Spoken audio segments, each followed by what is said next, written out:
এখন সংসদের তৃতীয় অধিবেশনের প্রথম বক্তব্য রাখবেন মিস্টার হারুন। মাননীয় সদস্য, আপনার সময় 5 মিনিট। ধন্যবাদ মাননীয় স্পিকার। মাননীয় স্পিকার, আমি এটা ভেবে অনেক গর্বিত যে আমি বাংলাদেশী। প্রকৃতির এই সবুজে শ্যামলে ভরা 6 ঋতু দিয়ে গড়া সুন্দর একটি দেশ যার নাম বাংলাদেশ। কিন্তু অত্যন্ত দুঃখের সাথে বলতে হয়, এই অকালপক্ষ দেশে শান্তি, সম্মান, মানবতা, ন্যায় বিচার কোনোটাই নেই মাননীয় স্পিকার। মাননীয় স্পিকার, আমরা এমন এক দেশে জন্মগ্রহণ করেছি যে দেশে আইনের চেয়েও মাদক কারবারিদের পাওয়ার বেশি। এমন এক দেশে জন্মগ্রহণ করেছি যে দেশে অন্যায়, অত্যাচার, অবিচল প্রতিনিয়ত ঘটে যাওয়ার পরেও এর কোনো প্রতিবাদ নেই। আর প্রতিবাদ করবি বা কে? যে প্রতিবাদ করে তার বেঁচে থাকার অধিকারে হারিয়ে ফেলে মাননীয় স্পিকার। মাননীয় স্পিকার, আজ আমরা উন্নতিশীল জাপান থেকে প্রায় 200 বছর পিছিয়ে কেন জানেন? তারা সরকারের আদেশ অনুযায়ী প্রতিদিন 8 ঘন্টা ব্যক্তিগত ডিউটি করার পরেও নির্দিষ্ট 2 ঘন্টা দেশ এবং দেশের উন্নয়নের লক্ষ্যে কাজ করে থাকে মাননীয় স্পিকার। আর আমরা কাজের পাশাপাশি একে অপরের পিছনে আঙ্গুল ঠেকাতে ব্যস্ত থাকি, চুরি, ছিনতাই, খুন খারাপি করে নিজে বড়লোক হওয়ার চেষ্টা করি মাননীয় স্পিকার। মাননীয় স্পিকার, যে দেশের সাধারণ মানুষ বেঁচে থাকে আইনের উপর ভরসা করে, সে দেশের আইন বিক্রি হয় মোটা অঙ্কের টাকার কাছে। যে দেশের মা বোনেরা রাস্তায় হাঁটলে সম্মান নয় ধর্ষণ হয়, সে অভিশপ্ত দেশে কিভাবে আল্লাহর রহমত আসবে মাননীয় স্পিকার?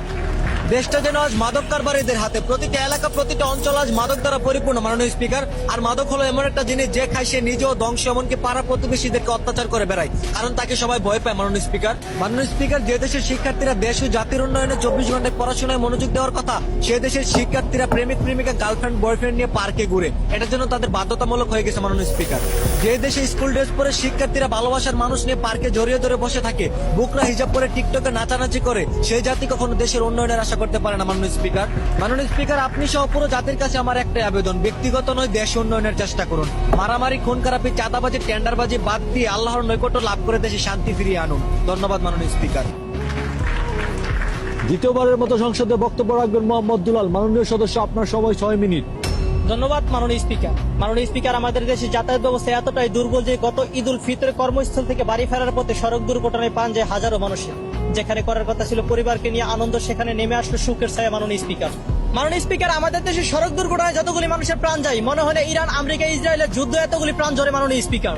মাননীয় স্পিকার, বেপরোয়া গতি, মাদকাসক্ত ড্রাইভার, ট্রাফিকদের অনিয়মের কারণে এই সমস্ত ঘটনা ঘটে মাননীয় স্পিকার। এ ব্যাপারে দৃশ্যমান কোনো বিআরটিসির পদক্ষেপ আমরা দেখি না মাননীয় স্পিকার। মাননীয় স্পিকার, বেপরোয়া গতি, মাদকাসক্ত ড্রাইভার, ট্রাফিক অনিয়মের কারণে এই সমস্ত ঘটনা ঘটে মাননীয় স্পিকার। এই ব্যাপারে বিআরটিসির দৃশ্যমান কোনো পদক্ষেপ চোখে পড়ে না মাননীয় স্পিকার। মাননীয় স্পিকার, আমাদের সবার একটাই অনুরোধ, এবার ঈদ উল আজহা উপলক্ষে কর্মস্থল থেকে বাড়ি ফেরার পথে যাতায়াত ব্যবস্থার কারণে যেন কোনো মায়ের বুক খালি না হয় মাননীয় স্পিকার। ধন্যবাদ।